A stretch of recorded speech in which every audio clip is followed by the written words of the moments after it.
Que la vie d'un immigré sur ces pays-là, c'est basé sur les papiers. Il faut tout garder jusqu'au dernier ticket. Pourquoi? Ah, ça sert de preuve de présence. Alors que même si vous n'avez pas de papier, ils savent que vous êtes là. Hein. La préfecture sait que vous êtes là. Sécurité sociale sait que vous êtes là. Les policiers, ils savent qu'on est là. Oui, on se voit tout le temps. En sortant de métro partout. Hein.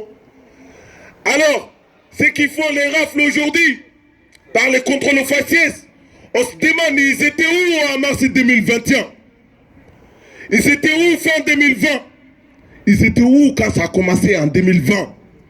Quand le président s'est assis à la télé, au journal, en disant on est en guerre. Ils étaient où? Bah, ils étaient là. Il n'y avait pas de contrôle des pièces d'identité, non. Il y avait contrôle juste des déplacements, autorisation de déplacement. Quand vous vous déplacez, il faut juste remplir les papiers.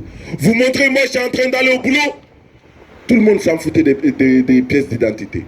Oui, ils ne nous demandaient pas. Parce qu'à l'époque, nous, on venait chez Chronopost à 2 h du matin.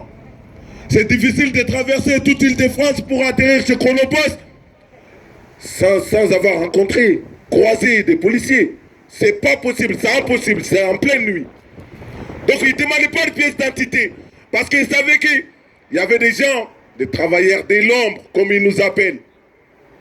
Il y avait ces travailleurs à l'ombre qui aidaient à faire tenir le pays, qui traitaient des colis qui les déchargeaient.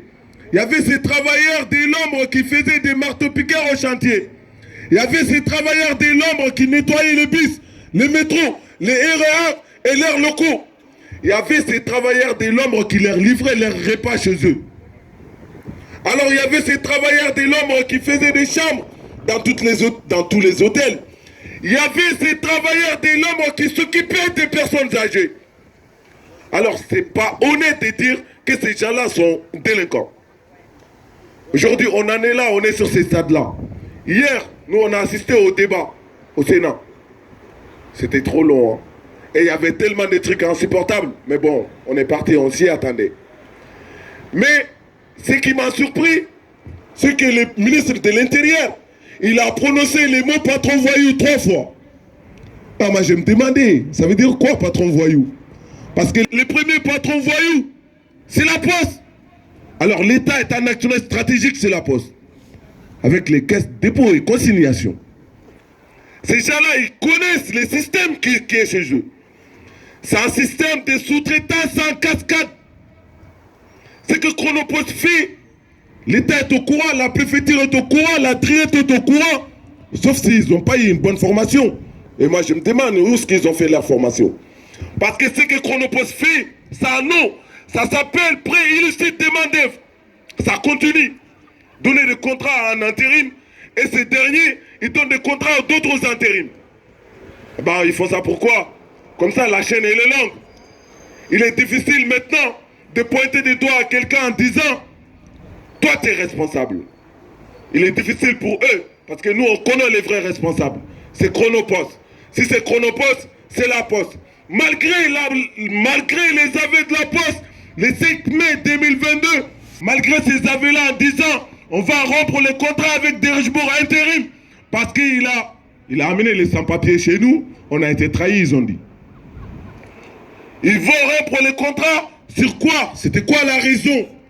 C'est la Poste qui nous a dit. Parce que les sans-papiers ont été exploités à Chronopost d'Alfortville. Les sans-papiers ont été exploités à Coudray-Motion de TPD. Malgré ces aveux-là, la ministre a dit qu'à la demande de la préfecture de cette préfecture-là, que les triettes amènent les investigations nécessaires concernant les travailleurs sans papier chez Chronopost. C'est quoi cette histoire-là? La Poste avoue. Et vous dites, vous faites des recherches, vous faites des enquêtes. Vous faites quoi comme enquête? C'est la réalité. Aucune enquête n'est en cours. Que ce soit un responsable de Chronopost, un responsable de Derechbourg, ils sont tous au courant que les sans-papiers travaillaient chez eux. Chronopost ne nous donnait pas de badge en disant les papiers ne sont pas bons. Derechbourg nous donnait le contrat en faisant des chantages.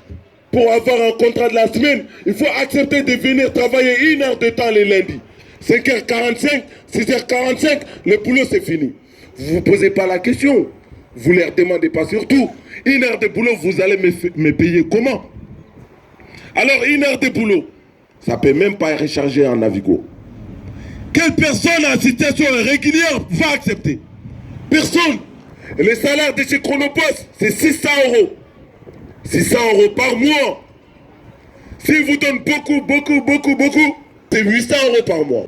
Et vous commencez 2 h du matin jusqu'à 7h30. Des fois, vous commencez 4 h du matin jusqu'à 7h30. Après, de Richebourg, il vous envoie sur d'autres sites. À Chronopost de Chili-Mazarin, dans un magasin à Conforama de Villeneuve-Saint-Georges, à Chronopost de Limay-Bravan, à Chronopost de Rungis, à Chronopost de Châtelet. Ils envoient, ils font comme ça à Chronopost de Nanterre, soit ils vous envoient chez TPD. Et quand vous venez là-bas, des jeunes boulots, ils disent, mais c'est vous, vous avez pointé là-bas tout de suite, tout à l'heure. Ouais, c'est moi. Je vous le dis parce qu'on a vécu. Il y avait une responsable de Richebourg qui était en contact avec un responsable de Richebourg aussi à Chronopost d'Alfortville. Un jour, on a travaillé, on a fini à 7h30 et 16h, on s'est pointé à TPD. La fille, elle s'appelle Camille. Comme ils font des recherches, ils peuvent rechercher, hein, comme ils font des enquêtes. Elle s'appelle Camille. Elle a dit, vous avez pointé chez Chronopost ce matin? On a dit oui. Elle a dit, vous venez travailler là? On a dit oui. Il faut vivre dignement. Sinon, vous savez, vos 600 €, ça ne va pas faire l'affaire. Hein. Et il a rigolé. Ils savent ce qu'ils font.